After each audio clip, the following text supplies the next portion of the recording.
Bernaf's sudden, knowing smile caught Cecil by surprise, breaking the tension in an unexpected way and unsettling the rhythm of the moment. It was a smile that held secrets, one that made Cecil uneasy, as though something dangerous was about to happen. It was not the smug grin of a man who believed he had won, nor the forced civility of noble etiquette. It was deeper, more calculating, the kind of smile that suggested traps already laid and strings already pulled. Before Cecil could react or even process what that smile meant, a sharp metallic clang rang through the air, splitting the silence like a lightning strike. From behind him, a full suit of armor, previously believed to be a mere decoration in the room, suddenly burst to life. Hidden inside it was a trained assassin who sprang forward like a coiled spring unleashed, blade in hand, aiming straight for the back of Cecil's chair. The move was swift and deadly, clearly meant to end things in a single, silent stroke. But at the very last moment, Cecil's instincts exploded into action. Without conscious thought, his body moved on its own. Driven by years of battle training, ambushes survived, and countless lessons learned in blood. He threw himself sideways, narrowly avoiding the assassin's blade, which missed his back by inches, and instead became wedged tightly into the frame of the chair. The wood splintered loudly, and the attacker's momentum was momentarily halted. For one crucial second, the assassin was stuck, trying to wrench his blade free, and that hesitation cost him dearly. Cecil spun sharply and delivered a powerful, crushing kick to the man's chest. The impact was devastating, fueled by urgency and fury, and the attacker flew backward with such force that he smashed through the large window behind him in a violent explosion of shattered glass. The shards burst outward like a storm of blades, each fragment catching the flicker of light in sharp, chaotic flashes. In that moment, the room fell eerily quiet. Amelia and Bernaf stood frozen, their eyes wide, not with fear, but with pure astonishment. They clearly had not expected Cecil to react so quickly, so skillfully, or with such deadly precision. It was as if the man standing before them was someone completely different from the Cecil they once knew. Gone was the polite guest, or the presumptive noble. In his place stood a warrior.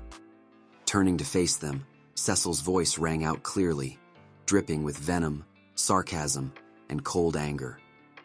He looked straight at Amelia and accused her of pretending to offer friendly conversation while secretly arranging a cowardly ambush from behind. His words cut like steel, and the room seemed colder for them. He bent down to retrieve his sword, lifting it slowly and deliberately. With a mocking nod, he commented wryly on the terrible hospitality offered by Leipold Manor. The insult stung, heavy with irony, but Cecil did not stop there. Without hesitation, he launched himself at Bernaf, his blade slicing through the air like a streak of lightning. Bernaf was ready. He raised his sword just in time to block the powerful blow, steel meeting steel in a violent clash that echoed across the chamber. Sparks flew from the impact, dancing wildly between them. Cecil locked eyes with Bernaf, his gaze fierce and unwavering, and demanded to know if the people of Leipold had completely forgotten what chivalry used to mean. His voice was sharp, full of contempt and bitter disappointment. Bernaf did not flinch. He remained composed and cool, offering a mocking apology in a voice that was calm, measured, and slightly condescending. He told Cecil that it was he who had broken proper etiquette first, by barging in without any notice and disturbing his mistress with threats and demands. Then, with surprising strength and a sudden move, Bernaf trapped Cecil's sword in his arms, locking the blade tightly between the folds of his coat and the strength of his biceps. It was a move born of experience, and Bernaf executed it with practiced skill, showing he was no mere figurehead. Gazing down at Cecil, he spoke in a cold, measured tone, saying that honor was not owed to men who barged into homes with ultimatums and accusations, especially when he unsettled her ladyship. But Cecil didn't waste breath on rebuttals. In a flash, he slipped free of the trap and flipped backward, his movements sharp and precise, the unmistakable mark of a seasoned fighter. The moment his feet touched the ground, he sprang forward, driving a powerful kick square into Bernaf's chest. The force behind the strike was enough to push Bernaf back, his boots sliding across the polished floor as he fought to stay upright. His eyes narrowed, and a new understanding began to settle in. The Cecil before him was not the delicate noble or sheltered youth he had imagined. This was not a man surviving by luck. This was a fighter, trained and hardened, forged in real battles and honed through fire. The rumors and whispers they had heard were wrong. Watching the fight, Amelia's expression darkened with frustration and rising anger. She could not believe Bernaf had not ended the battle already. Her voice rang out sharply, filled with irritation and command. She called out to Bernaf, demanding to know why he was still holding back. Her tone was stern and angry as she ordered him to stop playing around and bring her Cecil's head without delay. She reminded Bernaf, in no uncertain terms, that following her commands without question was what defined his very existence as her blade. At her sharp words, Bernaf's gaze shifted. He understood the seriousness of her order. He silently nodded and adjusted his stance, finally treating the fight as a real one. Then, in one smooth and sudden motion, Bernaf released the mana he had been storing deep within his body. A wave of magical pressure exploded outward, heavy and suffocating, washing over the room like a crashing tide. His aura darkened and intensified. Even the light around him seemed to dim as his body glowed faintly with magical reinforcement. The air grew heavy, saturated with tension and power. The entire chamber seemed to freeze. Cecil narrowed his eyes, sensing the powerful shift in energy. But instead of retreating, he smirked, amused by the idea that an escort knight truly believed he could end him so easily. There was no fear in Cecil's eyes, only challenge. Bernaf did not respond. In a flash, he vanished from his spot, moving with terrifying speed. He reappeared just inches from Cecil, sword already swinging with deadly force. Cecil's reflexes saved him again. He ducked just in time, barely avoiding the blade. But he was not fast enough to escape completely. A shallow cut opened across his cheek, the sting of pain sharp and immediate as blood began to trickle down. The room remained still for a breath, both men now fully aware that this was a fight that would only end when one of them could no longer stand. Cecil stumbled backward, momentarily stunned by the sheer speed and overwhelming force behind Bernaf's latest strike. The knight wasted no time, closing the distance and launching a relentless series of attacks that felt like a raging storm. Each swing came faster, heavier, and sharper than the one before, with incredible precision and perfect timing. The air was filled with the sound of clashing steel as Cecil struggled to block the flurry of powerful blows. His arms shook from the impact, and he gritted his teeth hard, feeling every muscle in his body strain under the pressure. Sparks burst from every strike as the clash between swords intensified, illuminating their duel in brief flashes of white-hot energy. He stepped back again and again, barely managing to keep up, his focus pushed to its absolute limit. The polished floor beneath his boots became slick with sweat and dust, each step harder to maintain as his body began to tire. Across the room, Amelia stood watching the scene with narrowed eyes and tightly clenched fists. A complex mix of irritation, disbelief, and growing concern was written across her face. She had known Cecil as the soft-spoken, forgettable boy from years ago, the one who could barely stand straight in front of nobles, let alone raise a sword. That boy should not have lasted more than a minute against her knight. Yet here he was, holding his ground against Bernaf, refusing to fall, refusing to surrender.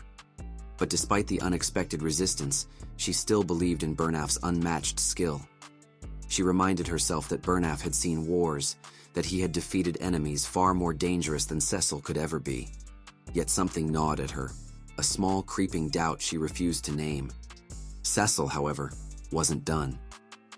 As the chaotic clash continued, he spotted a brief opening, an instant where Bernaf's blade moved just a little too wide. Cecil pivoted on his heel, locked their swords together, and moved his own blade toward Bernaf's exposed neck, aiming to turn the tide in his favor. For a moment, it seemed like the fight was about to shift, but Bernaf reacted without hesitation. He pulled his sword back while simultaneously locking Cecil's blade with his arm again, using the same disarming technique he had performed earlier in the fight. Cecil's lips curled into a sly smirk. He expected this move and was fully prepared to reverse it, just like before. He tensed his body, ready to twist away and counter, but something was wrong. This time, Bernhoft's grip was completely solid. Cecil's eyes widened as the painful truth hit him. Bernhoft was now fully reinforced with mana. His muscles were denser, harder than steel, and completely resistant to the old tactic. No amount of twisting would shake him off. With calm certainty, Bernhoft spoke clearly and coldly, saying that that tactic would not work a second time. Then, using his full strength, he lifted Cecil and slammed him hard onto the polished floor. The ground cracked beneath the impact, a loud crunch ringing out, and the force knocked the breath from Cecil's lungs in one brutal burst.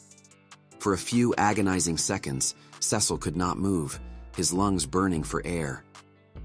Bernhoft stepped forward, sword raised high, his shadow falling across Cecil's battered body like a dark omen, ready to end the fight with one final strike. But Cecil, acting purely on instinct and adrenaline, rolled out of the way and deflected the finishing blow just in time. The tip of Bernhoft's sword scraped across the floor, throwing sparks but missing its mark.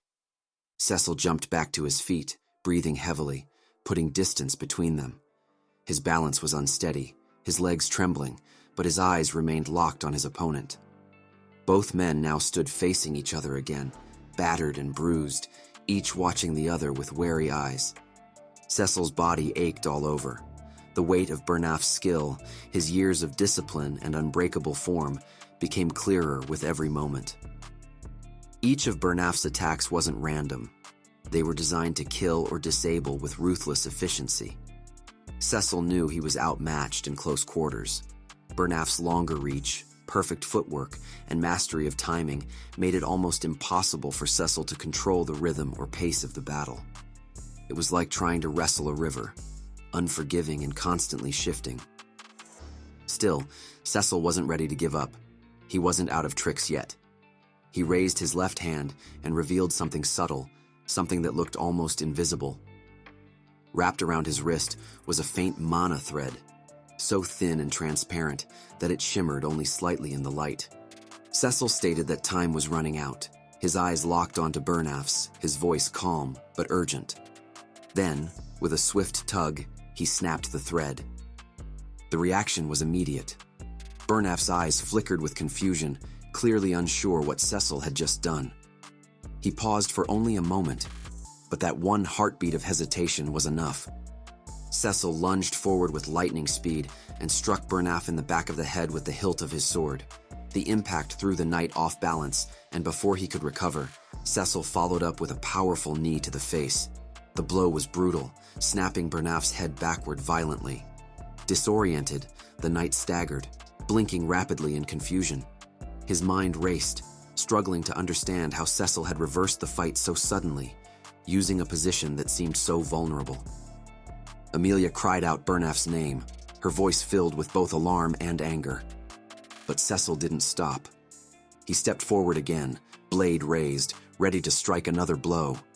Bernhoft, though dazed, still had the instincts of a seasoned warrior.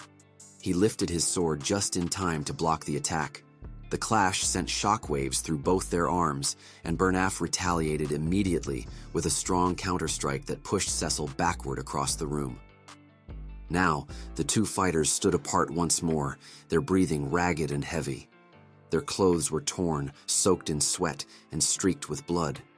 Their faces were marked with exhaustion and resolve. Bernhoft turned his head slightly to look back at Amelia, and with a voice that was firm despite the pain, urged her to leave the room.